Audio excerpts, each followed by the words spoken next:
There's no way I can make this lighting better. But this is the content you're getting today, so just remember, this ain't it, sis. Hi guys, and welcome back to my YouTube channel, and thank you for clicking on today's video. Today, I'm going to be discussing some very serious topics, so if you don't want to listen to me talk about some serious topics, then you might want to click off of this video. Most importantly, I want to talk about Shane Dawson's new series about Jake Paul. So first of all, I want to address that, I'm sorry to any Jake Paul fan. I'm sorry for any standing. But one of the things I want to discuss is the fact that all the things that he's done, and it's going to lead into a lot of things I'm going to later discuss in this video. His whole thing with having the Team 10 house and having a bunch of friends who are there, etc., making content together, living a perfect life and stuff like that. But then the whole Alyssa Violet scandal came out and all of the Martinez twins with being racist and stuff like that.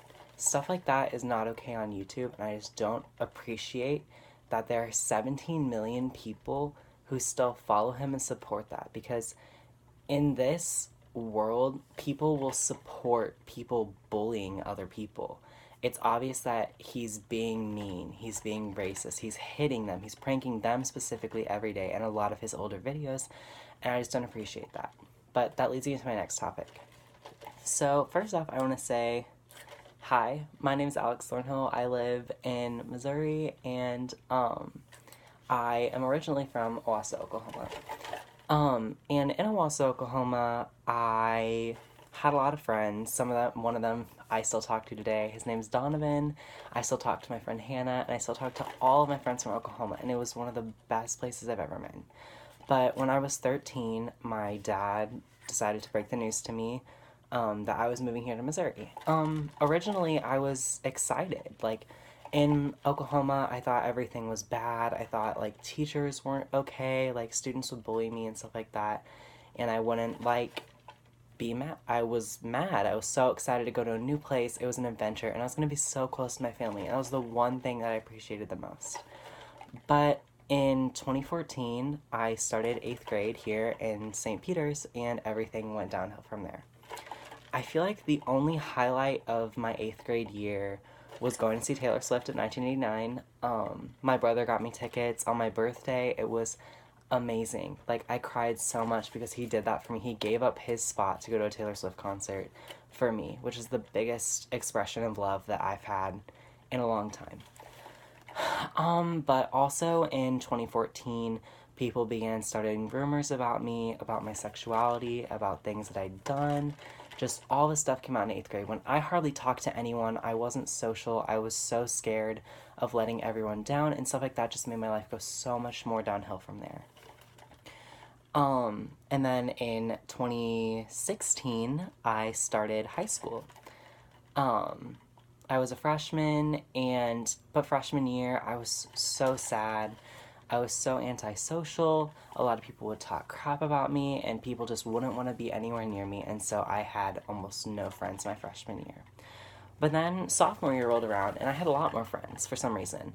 Out of the middle of nowhere, I just suddenly had this big group of friends who I could talk to about anything. It was one of the best things that has happened to me in my life, and I don't regret anything that happened my sophomore year. But sophomore year, I realized that despite people making rumors about me about my sexuality, I began to realize my sophomore year that I was bisexual. But my sophomore year, there were a lot of incidents that happened where I would confide in one of my friends, and they would tell people without me knowing, and it broke my heart that I felt like I had nowhere to go and no one to trust in my life, and it just felt like I had been utterly backstabbed. I didn't understand the true point of chasing after happiness with all of these people who I thought were real but just turned out to be so fake. But alongside that, I faced a lot of backlash. I came out at my school, and originally it was fine. People had always made rumors about my sexuality, but I hadn't even ever realized what it was before my sophomore year. But during sophomore year, things got progressively worse. I kept hearing people talking bad about me, like, oh my gosh, like, everyone knew, like, stuff like that. But I don't care that everyone knew. I really don't care. Um, People who would do that to me without even knowing who I was, nobody has the strength to talk to me about this stuff. Nobody has the strength to come at me from anywhere behind a screen. Like, it's disgusting. Um, then this year, my junior year, there's a thing at my school called Junior Senior Wars. I know everyone's gonna think that I'm playing the victim card, that I'm playing all this stuff, but today's my birthday, actually. So, I was really happy. I had a great day. All my friends are fantastic. If you wish me happy birthday, thank you. I really appreciate it.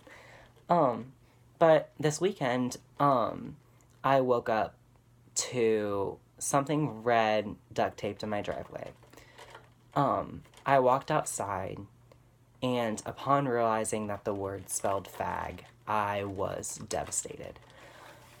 I try to play strong, and I try to play that I'm fantastic and that nothing bothers me with that, but stuff like that genuinely hurts.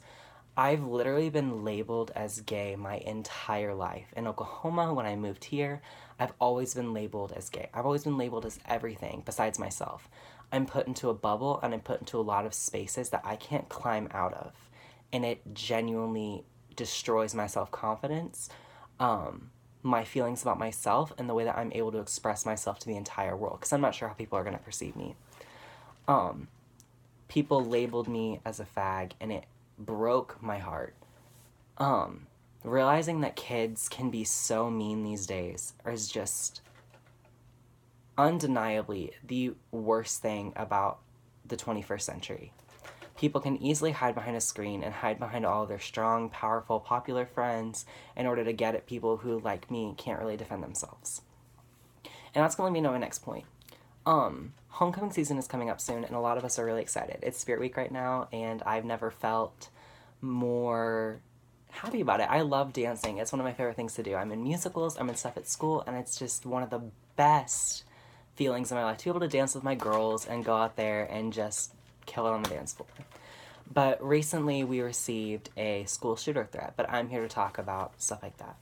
Discussing my own experiences with bullying in this video, I just wanted to express my deepest and sincere feelings for the person who is currently threatening my school. I've known her since my freshman year. And recently last year, I was involved in the musical Footloose at my school. I was Cowboy Bob, and she was in the ensemble, and we talked occasionally. I'd never been really close with her. I've never really had a full-on discussion with her, but I do know that she has been tortured by people at my school. People have mocked her for the way she looks. People have mocked her drawings when she is insanely talented. And people have just totally disgraced her name at school because she's just simply not like everyone else. And the thing about that is that everyone is currently dragging her on social media. Everyone's talking bad about her, like, oh my god, she's so fucked up, like, she just needs to be stopped, like, she needs to go, she needs to disappear. Things like that are what make people the way that they are. I have suffered so much with people harassing me and bullying me for the way that I am, talking bad about me behind my back. Just, it is a society at my school that is filled with so much hate that nobody can stop. This girl has been bullied for years and years on end, and I don't condone that we are currently under a school shooting threat, but I do not condone that people have bullied her for years and she is now suddenly a psychopath, someone who is insane, someone who is currently being tortured by people on social media. It hurts my heart to see someone go through that because I relate on such a big level, and that nobody has spoken out, nobody has said anything to her. I haven't said anything to her, and I felt horrible about it because I feel horrible for her. People will obviously get mad at me for saying this because they'll think, oh my god, like, he condones it, like, well, I don't like that we are currently being threatened. It sucks, and I love homecoming, and I hate that a lot of people probably won't go to this homecoming. It's such an amazing experience, and the fact that that's being threatened is sad. But the fact that for years she's been tortured because of her body, she's been tortured because of her drawing, she's been tortured just for anything really, because she's not like the typical person.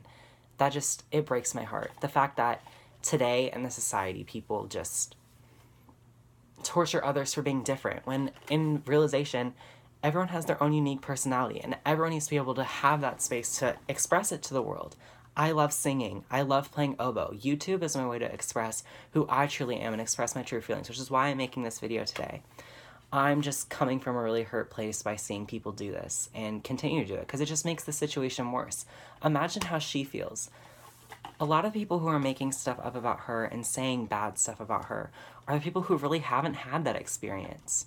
Like, being in a place where they feel like the walls are closing in and that nobody's there for them. It's just the same people over and over who hurt and hurt and hurt others over again that cause people to become this. She wasn't born someone who was just going to shoot up a school. She wasn't born someone who was going to hurt people intentionally. She was born a regular person, and people... Okay. A shooter is not made just normally. Mental abuse and mental illness and mental other stuff are what make someone a shooter. By abusing her, by hurting her, by calling her a slut, by calling all of her drawings stupid or annoying or false or gross, that is what makes someone a shooter, by insulting the one thing that they believe is best about themselves. By people insulting my sexuality, by people insulting my voice. That truly and deeply hurts. So I guess my main point of this video is just to express to you that bullying is not okay. And going back to the Jake Paul thing, with Jake Paul just always talking and always insulting people, the suicide force, talking about death like it was a joke, it's just not what society should be. And society today is just so fucked up. I can't express in any amount of words how sorry I am if you've gone through bullying and stuff like that. And I just want to express to say, if you need any help or anyone to talk to, I'm always here for you. And if you're coming from a hurt place, I'm sorry. I love you, and I hope you have a really good day, and thank you for clicking on today's video.